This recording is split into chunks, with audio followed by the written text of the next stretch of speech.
They say every town has its secrets. Some hide them behind boarded up windows or beneath quiet cemeteries. But where I come from, the secret was always the forest. A thick, brooding tangle of trees that stretched for miles behind my childhood home. My parents used to call it Hollowmere Wood, but nobody knew who gave it that name, and no one ever went in. At least, not anymore. Growing up, the forest was the backdrop of my life. I'd see it from my bedroom window, watch the mist swirl through the trees in the early morning, or hear the low moan of the wind threading through the branches at night. It wasn't just eerie, it was alive, or at least it felt that way. I never dared step beyond the tree line as a kid. The adults always warned us. There were stories, whispers of people who entered Hollowmere and never returned. Kids dared each other to touch the edge, to stand under the crooked willow at the border for 10 seconds. But no one ever went further than that. Not really, but curiosity is a strange thing. It gnaws at you. It waits. It was late October when I finally gave into it. I had just moved back into my childhood home after my parents passed, and everything felt wrong. Like the house had shifted somehow. The lights flickered more than they should have. I'd hear footsteps in the attic, even though it was empty. And always, there was the forest, pressing against the windows like it was trying to come inside. One morning, I found muddy footprints on the porch. Bare feet, small, child-sized. They led from the edge of the woods to the front door and stopped. I checked the security camera. It had gone out at 2:07 a.m., completely dead until sunrise. That was the day I decided to go in. I left just after noon, thinking it would be safer in the daylight. I packed a flashlight, a bottle of water, and my phone. I told myself I'd only go in a little way, just enough to say I'd done it, to shake the feeling that something was watching me. But the forest doesn't work like that. The deeper I walked, the quieter it became. The wind stopped. The birds stopped.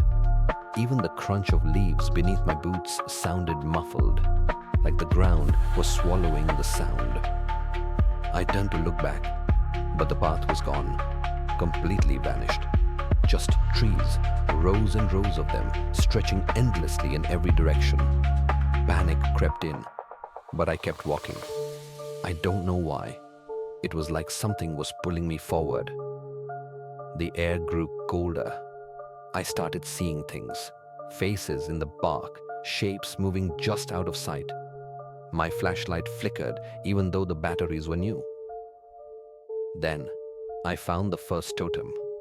It was hanging from a branch, twigs and string twisted into the shape of a person, with a face cruelly carved into a wooden disc. Its eyes were X's. Its mouth was sewn shut with thread. Beneath it, the ground was scorched in a perfect circle. I took a picture, but when I looked at my phone, the screen was black, just black. No reflection, no light, just a faint static hum. I should have turned back. I started seeing them more frequently. Totems, bones, little dolls with human hair. They hung like ornaments in the trees. Some were freshly made. Some looked ancient, rotting into the bark. Then I found the clearing.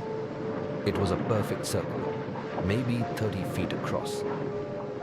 In the center was a stone well, crumbling and covered in moss. Around it, 12 wooden stakes jutted from the ground, each with a skull impaled on top. Some animal, some not. The air buzzed with silence. I approached the well, drawn to it like it was calling me. I looked inside. There was nothing, just darkness, an endless black void. Then the whispering started. At first, I couldn't make out the words. Just a low hiss, like 1,000 voices speaking at once through clenched teeth. But then they grew louder, clearer. We see you. We. Remember. Join us. I stumbled back, heart pounding. The whispering continued, circling me, growing louder. I turned and ran. I don't know how long I ran. Time didn't feel real in that place. The trees blurred together. My legs burned. My lungs ached. But I didn't stop. When I finally saw my house through the trees, it was dusk. I had only been gone an hour, maybe 2. But my watch said it was midnight. I slammed the door shut behind me and locked every window. I tried to sleep, but the whispering followed me into my dreams, into my head. That night, I woke to find a totem hanging from my bedroom ceiling. I tried to burn it. It wouldn't catch fire. In the weeks that followed, I started to change. I'd find dirt under my fingernails when I hadn't been outside. My clothes smelled like damp leaves. I started waking up with scratches on my arms. My dreams were filled with faces I didn't recognize. Children, men, women, all pale, all whispering, all with eyes as black as the well. I stopped going outside. The forest came to me. Vines started growing through the cracks in the windowsills. I'd hear branches scraping the walls. My phone never worked anymore. Neither did the lights. The house was always cold, even when the heat was on. I stopped sleeping altogether, and then, one night, I saw her. She stood at the edge of my bed, hair hanging like wet ropes, skin gray and stretched tight. Her eyes were hollow. Her mouth opened slowly, revealing rows of tiny, pointed teeth. "You brought them back," she said. "You let them out." I tried to scream, but I couldn't. She reached out and placed a cold hand on my forehead, and suddenly, I remembered. I remembered being a child, playing near the edge of the forest, hearing the voices, following them. I remembered the clearing, the well, the ritual. I remembered them taking me, using me, feeding on my fear. I had escaped, somehow, forgotten. But now, I was back, and the forest remembered. They all did. The lost souls. The ones who never left. The ones who whispered in the dark. The ones who wore doll faces and clung to the trees. They had been waiting for me. And now, I can never leave. You may hear my voice, but it's not me anymore. It's them. And if you listen too long, they'll find you too. Just like they found me. Just like they always do. But here's the thing. They never stop. Not really. You can board up your windows. You can burn the totems. You can pretend the forest isn't watching. But it knows. It always knows. It marks you. It waits until the moment you're alone. Until the moment you let your guard down. That's when you'll hear them. The whispers under your bed. The scratching in the walls. The voices that sound just like someone you lost. I tried to run once more. Back to back. Got in my car. Drove until the gas tank was empty.